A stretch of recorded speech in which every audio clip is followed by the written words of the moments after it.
Boa tarde, pessoal. Sintonizem no 72.9, tá? Para que a gente possa, então, começar a falar um pouco sobre pressão esofágica.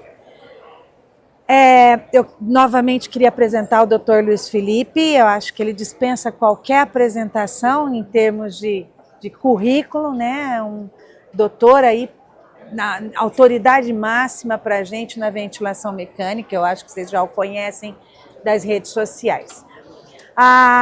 Hoje nós vamos falar sobre a monitorização avançada, um pouco mais do que nós queremos no ventilador mecânico. Ou seja, para a fisioterapia, o que importa monitorar a pressão esofágica? Pressão esofágica não é uma ferramenta nova, mas incorporada no ventilador mecânico, sim, é uma ferramenta nova. Quando a gente consegue ter a leitura da pressão esofágica transpulmonar e pressão de via aérea, associada à leitura de fluxo, tudo numa tela só, isso dá o Luiz vai falar melhor que eu, mas confere uma segurança ventilatória, tanto no doente que está em ventilação passiva, quanto no ventilação ativa, ou seja, com atividade de músculo respiratório. A busca por colocar essa ferramenta na máquina, e isso eu tenho que falar um pouco para vocês, o histórico, por que pôr? Por que uma ferramenta dessa vem para um ventilador mecânico? Nós somos defensores, tanto eu quanto o Luiz, assim, de proteger não só pulmão, mas proteger músculo respiratório cada vez mais. Porque a gente já sabe proteger pulmão, a gente já sabe fazer estratégia protetiva. Só que a gente ficava com dificuldade de desmamar esse doente, ou por superassistência, ou por subassistência, ou as sincronias que lesavam, faziam miotrauma. E aí monitorar, antever esse processo de lesão muscular era a angústia do fisioterapeuta. Então, quando a gente é convidado para opinar num processo de elaboração de uma máquina, nós fisioterapeutas, isso é um mercado que está cada vez mais aquecido, a gente podendo opinar, a gente traz para dentro da máquina uma ferramenta que vai dar segurança para o fisioterapeuta ventilar um paciente sem fazer lesão muscular também. E é lógico, além de ver zonas de aeração, titulação de PIP, ventilação segura, que a pressão esofágica também faz. Eu só vou mostrar tecnicamente para vocês como isso é feito, né? Isso é feito graças a um balão. Esse balão fica na porção distal do esôfago, né? Esse balão nessa máquina, ele é calibrado automaticamente assim que eu conecto esse catéter na porta de entrada e peço a calibração, ele faz a insuflação e a calibração automática, tá? Esse catéter é um catéter de 3 vias, onde então eu monitoro pressão esofágica, a via da dieta, tá? Porque é um catéter que vai para o esôfago, e a monitorização da pressão intraabdominal, se eu quiser também fazer a monitorização da pressão intraabdominal. Aí eu pego esta via e conecto na pressão invasiva do meu monitor de ECG, lá no meu monitor multiparamétrico. A partir do momento que eu ploto, que eu coloco esse catéter na porção correta, a mensuração começa a acontecer em todos os modos ventilatórios que eu ventilar o meu paciente. Uma outra curiosidade que a gente fala muito, né, assim, na ventilação mecânica, e que hoje é discutido demais, é a monitorização da PMUS, da pressão muscular, que é uma estimativa feita por nós na nossa rotina de prática clínica, quando a gente não tem um catéter e uma forma de mensurar. Isso daqui não é estimativa, isso daqui é mensuração direta. Então, não tem margem de erro para uma medida dessa, a não ser o permitido, né? Mas assim, não existe desvio, não existe estimativa, existe uma condição real de mensuração, ok? Além disso, eu posso cruzar informações da pressão esofágica com todas as outras monitorizações que a máquina fizer, de P01, de PIMAX, de capacidade vital. Então, eu cruzo informações para traçar minha meta ventilatória com segurança. Eu vou passar um pouquinho aqui a palavra para o meu amigo que tem uma experiência importante na área de monitorização de mecânica respiratória. Acho que é uma das pessoas no Brasil que mais estuda isso atualmente, que é o Dr. Luiz Felipe Fonseca Reis. Para mim, a maior autoridade em ventilação mecânica hoje no país, sem dúvida nenhuma. Obrigado, Luiz, mais uma vez. Ouvir isso da Marta me dá até um frio na barriga, né? Mas é com muita alegria que eu estou aqui para falar um pouquinho de pressão esofagiana, né? Vivi o dia para ver uma máquina ter um catéter de pressão esofagiana de calibração automática, que era a grande crítica que a gente tinha no passado. E a Marta falou muito bem sobre a pressão esofagiana ser utilizada em qualquer fase, em qualquer modo ventilatório. Quando a gente está na beira do leito e calcula complacência, calcula driving pressure, calcula resistência, a gente está falando de sistema, pulmão, pleura e parede torácica. Um catéter esofagiano, ele permite a você separar os componentes. O que é componente de parede, o que é componente de pulmão e, de fato, ter a medida do que é a complacência dos pulmões de fato. Muito da interpretação de complacência que hoje a gente faz à beira do leito são medidas que não necessariamente expressam a verdade em relação a pulmão. A gente está avaliando o sistema. Quantos são os pacientes com ascite volumosa, com complacência de parede muito ruim, pacientes obesos, que tem claramente um ofensor na mecânica que não é pulmonar. E a gente avalia aquela complacência, aquele valor, num valor global. Saindo do campo do paciente passivo e migrando um pouquinho, porque talvez seja hoje a cereja do bolo da ventilação mecânica, que é norma assistência ventilatória, talvez é o que se mais escuta hoje em UTI, seja norma assistência ventilatória, como ventilar o indivíduo, protegendo pulmões e músculo, evitando PCILI, evitando miotrauma, evitando disfunção diafragmática.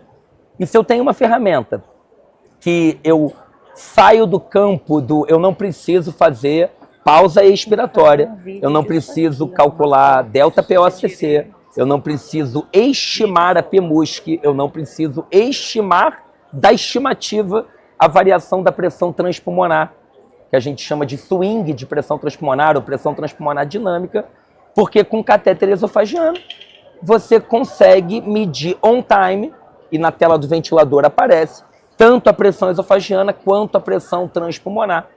E eu garanto que assim, o Bruno vai poder fazer o ultrassom dele lá à beira do leito e vai ter não só a medida da DTF, da espessura do diafragma, da mobilidade, mas ele vai estar vendo on time a pressão transpulmonar dinâmica naquele momento. Sem contar, a Marta falou muito bem, o catéter ele é triplo lumen. Ele tem a possibilidade de você medir a pressão intraabdominal. E vocês sabem que pia elevada permite que a gente seja mais tolerante com pressões de platô mais alta.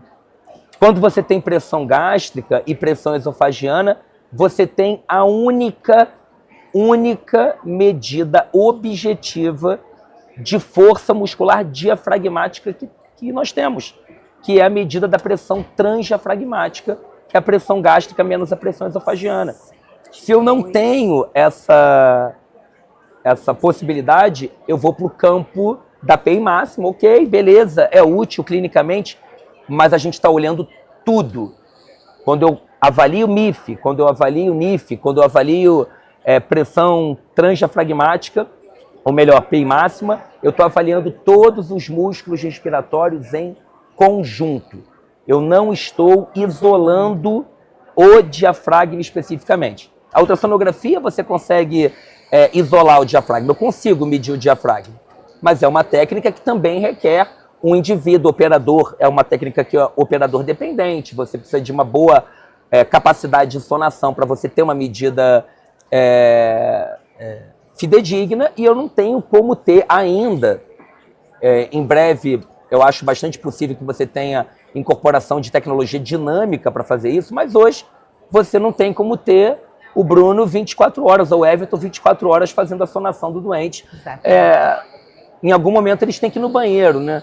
Em algum momento eles têm que atender outros pacientes. Exatamente. E aqui na tela do ventilador eu consigo ter essa medida. O paciente está em isolamento de contato, eu não preciso nem chegar perto do ventilador, eu tiro essa tela aqui que ela sai, deixo no posto de enfermagem, com o cabo alongado que eles têm, eu não preciso nem chegar no leito. Eu vou ter o comando da ventilação mecânica e monitorização num posto avançado, sem que você tenha qualquer outra necessidade. Então, são recursos que parecem de outro mundo, mas são recursos que estão disponíveis. E a gente não tem como virar as costas mais para isso. A gente não tem como virar as costas. Quando a gente olha esses trabalhos fora do Brasil, você vê sempre lá o traçado da pressão esofagiana, eles usam isso clinicamente.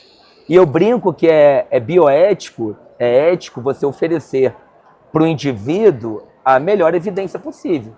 Se a melhor evidência disponível é X, a gente tem que perseguir ela. Claro que você pode não conseguir, você pode ter outras limitações, mas isso tem que ser o seu norte, né? Você não tem como... existe a tecnologia, mas veja bem, eu não tenho disponível. Muitas vezes não tem disponível porque a gente desconhece a possibilidade e desconhece o quanto a gente poderia acompanhar esses indivíduos de uma forma melhor.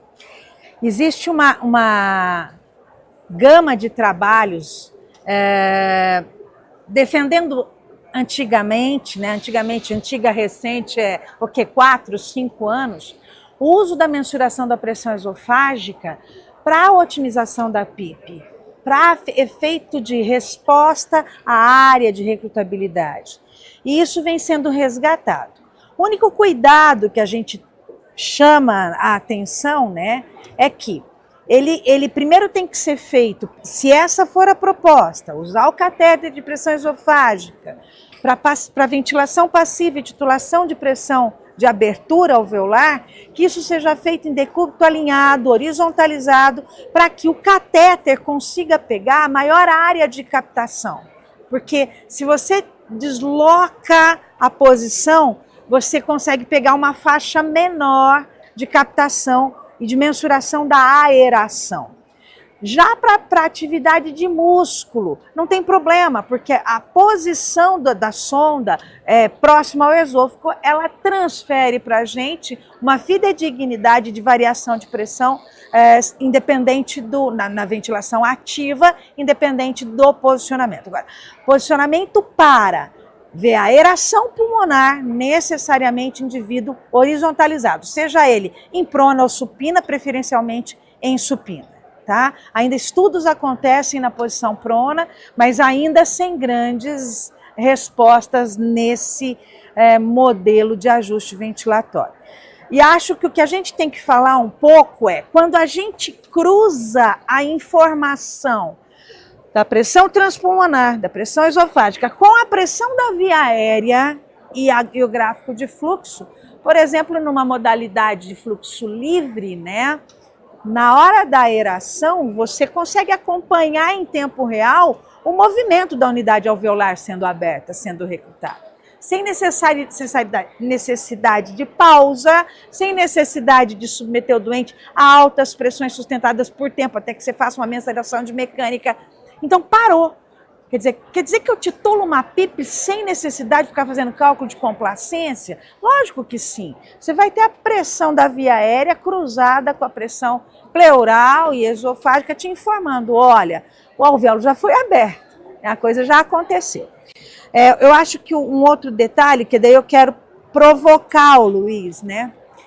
Luiz, a gente fala muito de um desmame, primeiro de uma ventilação de músculo protetivo, né? E aí a gente fala muito em mensuração de P01, P01 é drive, a gente fala muito de ultrassom, ele te dá uma referência da atividade do músculo, mas ele não consegue te dizer quão forte ou quão fraco esse músculo está. Estou errado? Bruno, é isso, não é? Quando eu cruzo essa informação de PIMAX com PMUS, com pressão esofágica para você, né? Num desmame difícil. Quando você, hoje, se a gente tem um doente ventilando impressão de suporte, Isso. a gente tem aqui só especialista, até porque eu estou vendo vários aqui especialistas, vários. Se a gente perguntar, um vai dizer, eu olho para o volume corrente, eu olho para P01, eu olho para DTF, eu olho para variação de pressão transpulmonar, eu olho para PMUSC, eu olho para o índice de pressão muscular, eu olho para o Flow Index. Isso. Cada um vai citar um ou mais métodos de medida. E eu acho pouco provável que alguém citasse a medida que é o padrão ouro, que é a medida on-time da pressão transpulmonar, aferida no local, ou seja, estou medindo a pressão na pleura, e pressão transpulmonar é pressão alveolar menos a pressão pleural. Se a pressão esofagiana está variando muito, é porque eu estou variando muito pressão pleural, e isso é tradução de esforço excessivo. Isso é a tradução de que o doente está mal assistido ou está com hiperdemanda. E existe forma melhor de você mensurar a pressão de suporte do que encontrar um valor capaz de manter o músculo ativo, porque a gente não quer músculo passivo, mas um músculo ativo sem variações significativas e bruscas da pressão transpulmonar, principalmente no pulmão heterogêneo, que a gente sabe o famoso Pendeluft, né, e a hiperdistensão nas áreas que são dependentes da gravidade. Exatamente. E aí a gente pensa assim, né? Eu tô com uma medida que me confere proteção muscular, que me guia a analgosedação, porque daí eu chego para o plantonista médico e digo, olha, atividade muscular regular, sem esforço exagerado, sem repouso exagerado, uma atividade regular. Pela ultrassonografia eu vejo uma boa mobilidade diafragmática, consegui manter minha via aérea aberta, porque eu ventilei com base na variação de pressão e monitoração protetiva, vamos conduzir o desmame. Né? Eu acho que nós da fisioterapia, e me incluo nisso, que estou na beirada do leito diariamente ainda, eu digo que assim, é muito gratificante quando você tem score para negociar a tomada de decisão. É muito gratificante quando você evolui na tua papeleta, encontrei o doente assim, fiz tal procedimento e deixei ele com tal score evolutivo, né? E aí não tem, contra fatos não há argumentos, né? Não é mais o desmame como uma arte, é o desmame como uma ciência, né? Ou é a ventilação e a proteção muscular bem guiada. Né? Essa sempre foi o meu discurso, né? De muitos anos atrás, que o desmame ele precisava ser algo suave, que o doente não sentisse a transição da pressão oferecida nele em estado passivo para um estado ativo, porque se você faz isso, ele estranha. Né? Uma outra coisa, Luiz, é a sincronia. E aí, a pressão esofágica e transpulmonar e a sincronia? Gente, a sincronia mais desafiadora que a gente tem, disparo reverso. 5 fenótipos diferentes. É disparo reverso mesmo ou não é? É disparo reverso ou é fluxo insuficiente? É disparo reverso ou é ciclagem prematura? Se eu tenho ferramenta de pressão esofagiana, eu sei se houve contração muscular ou não. Houve atividade muscular ou não. Houve variação da pressão pleural ou não. Se eu tenho disparo reverso, eu tenho deformação passiva. Se eu tenho deformação passiva, a curva de pressão esofagiana no ventilador mecânico tem que ficar flat. Tem que ficar flat, ela não tem que variar. Se o indivíduo faz uma insuflação com a pressão esofagiana passiva e o duplo disparo, o segundo disparo, para o Everton não puxar minha orelha aqui, que não é disparo reverso com duplo disparo, né? Com ciclo adicional, como ele quiser dizer, né? Que a pessoa, estou falando aqui diante da pessoa que, na minha opinião, mais conhece de assincronia no país. Então, se eu tenho um padrão flat, de pressão esofagiana, o ventilador mecânico disparou, e o ciclo adicional, eu tenho uma microatividade, aquela atividade foi atividade reflexa, fruto da deformação passiva feita anteriormente. Você vai corrigir a sincronia baseado em atividade muscular on time. É algo surreal. Eu posso dizer que eu antevejo o pior, né? Eu posso dizer que eu estou prevendo, né? Quando eu pego um momento de disparo reverso de primeira e corrijo, aí fala para mim, Everson, será que eu estou prevenindo lesão muscular? Disparo reverso não, mas o que vem depois dele, sim, né, gente? É sobre a distensão. Gente, aqueles doentes com Covid, quando acordavam. Meu Deus! E a gente tinha que decidir, vai voltar o bloqueador neuromuscular ou não vai? Olha lá, gente, olha, eu estou fazendo contração diafragmática aqui, tá? E tomava decisão baseada em estimativas. Estimativa de pressão transpulmonar dinâmica. Isso. E estimativa de PMUSC. Se eu perguntar aqui para todos vocês sobre estimativa de pressão transpulmonar dinâmica, todo mundo vai falar pressão de pico menos a pressão de PIP, a pressão delta pressórico, menos 2/3 da delta POCC. Acabou de sair o trabalho do grupo do professor Amato, 0,75% da delta POCC, um percentual da PMUSC. Qual é a melhor forma de fazer? É do grupo canadense ou é essa estimativa que eles estão fazendo? Eu prefiro a que mostra que não é estimativa, né? Que não é estimativa, que é a medida... É isso que eu acho que a gente peca, né? A fisioterapia, ela vem saindo do empirismo. A fisioterapia, ela vem buscando efetividade no que faz cada vez mais. Ferramentas que norteiem sem estimativa, né? Qual o nível de evidência científica que eu tenho para uma pressão transpulmonar dinâmica? Ainda não tem nível de evidência que suporte essa técnica. Sim. Não tem. Nós usamos porque não temos outra ferramenta. E as pessoas podem pensar assim também, Marta. Mas eu vou introduzir um catéter no esôfago do... Ué, ele tem que se alimentar. Se ele está entubado, ele vai se alimentar por sonda. É a mesma sonda. Certo. É o mesmo catéter, só que ele tem um transdutor que mede a pressão pleural e a pressão gástrica. São esses transdutores que fazem a leitura da diferença da pressão de um balão para o outro. Né? Então, por isso eles ficam posicionados, te transferindo uma imagem gráfica. Ou seja, não é estimativa, é o que está acontecendo em tempo real. Olha lá, eu estou fazendo uma contração aqui diafragmática. Hora maior, hora menor. E ele me faz, em tempo real, a variação que está acontecendo ali. Certo? Olha lá. Deixa eu sair da frente. A gente fala de individualização de PIP. Quando a gente fala de individualização de PIP, todo mundo pensa no doente com síndrome do desconforto. E isso me parece algo bastante já consagrado da nossa prática. Mas existem universos mais complexos. O doente assistindo à ventilação, com doença pulmonar obstrutiva crônica, por exemplo, com alto PIP, e você precisa individualizar a PIP. E você vai individualizar a PIP usando medida de pressão transpulmonar. Você vai individualizar a PIP usando medida de pressão pleural. E você citou uma coisa que eu acho de suma importância, Luiz. Um doente, por exemplo, com hiperinsuflação dinâmica, onde você tem um diafragma numa desvantagem mecânica importante. Atrofia longitudinal. Atrofia longitudinal.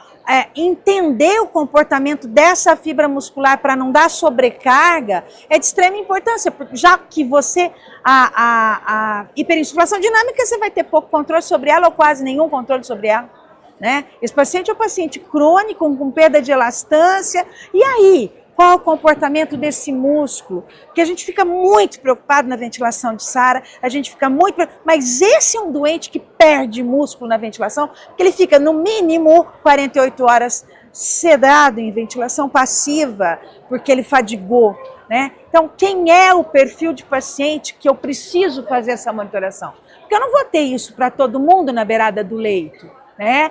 Então, Marta, usaria mais essa ferramenta para músculos difíceis, para desmames de difícil condução, para obesos, para desvantagens mecânicas, não só de colapso, mas de hiperinsuflação.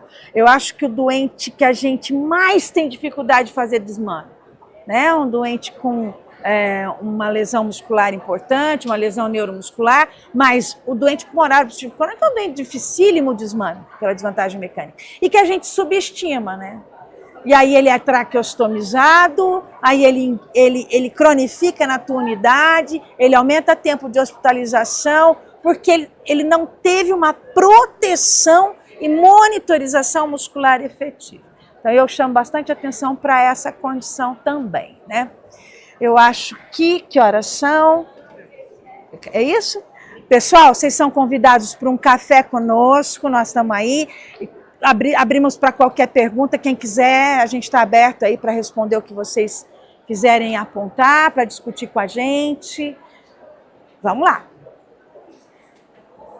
Quando passar o catéter? Depois de acordar ou já antes? Catéter é um catéter que vai acompanhar a ventilação. Você vai monitorar a fase desde o início. Esse do paciente catéter, passivo até do o passivo paciente... ao desmame. Você acompanha a função do músculo. Sabe aquele despertar, olha, está acordando, parece que eu vou transitar mais rápido para um modo ativo. A gente tem nessa mesma máquina um modo adaptativo, que eu acho que é aí que a gente entende, né? Quando o músculo começa a ser ativado, se ele está no modo adaptativo, ele é altamente jogado para uma pressão de suporte, às vezes com valores que nós não jogaríamos se não tivesse a pressão transpulmonar monitorada. Às vezes, isso eu falo com propriedade, porque usar o catéter, usar essa monitorização, me possibilitou usar pressões de ventilação muito inferiores da que eu usava anteriormente. A gente sobreassiste o doente. A gente sobreassiste. Né? É um padrãozão, todo mundo com pressão de suporte 14, 15, é padrão. Todo mundo que começa a pressão de suporte, sempre com pressão de suporte alta, isso é um mantra. E a sobreassistência é generalizada. Sim. E o pior, a gente olha, o doente está com uma frequência de 15, que maravilha. Eu sempre pergunto, é 15 mesmo? Amplia a escala do teu gráfico aqui, que eu quero saber se é 15 mesmo. Porque às vezes a oscilação ali é tão pequena que você não percebe, mas é ele tentando contrair e fazendo disparo ineficaz, não lido pela máquina, porque a sobreassistência está impedindo. Tudo bem? Mais alguma pergunta, pessoal? Mas se quiser, pode passar depois o catéter? Pode. Pode. Ela perguntou se posso, se... Sim, pode. Por exemplo, se eu detectei que o desmame começou a ficar difícil, ou não, eu quero fazer um potencial de ecutabilidade, quero ver essa resposta de aeração a qualquer momento, tá? Quem passa rotineiramente é a enfermagem ou o médico, mas não tem necessidade de passar por via broncoscópica ou endoscópica. Ele é guiado e depois a gente faz a calibração do catéter, assim que inserido, a gente põe a calibração e ele faz a insuflação automaticamente, né? A qualquer momento. Talvez a única contraindicação que a gente visualize seja paciente com varizes esofagiana, com risco de um sangramento, que precisa passar o catéter nasogástrico com endoscópio, aí algo um pouco mais complexo. Tirando isso, pode variar. Acho que é isso. Mais perguntas, pessoal? Alguém quer fazer alguma colocação? Pronto? Muito obrigada pela presença de todos. Obrigado, Felipe.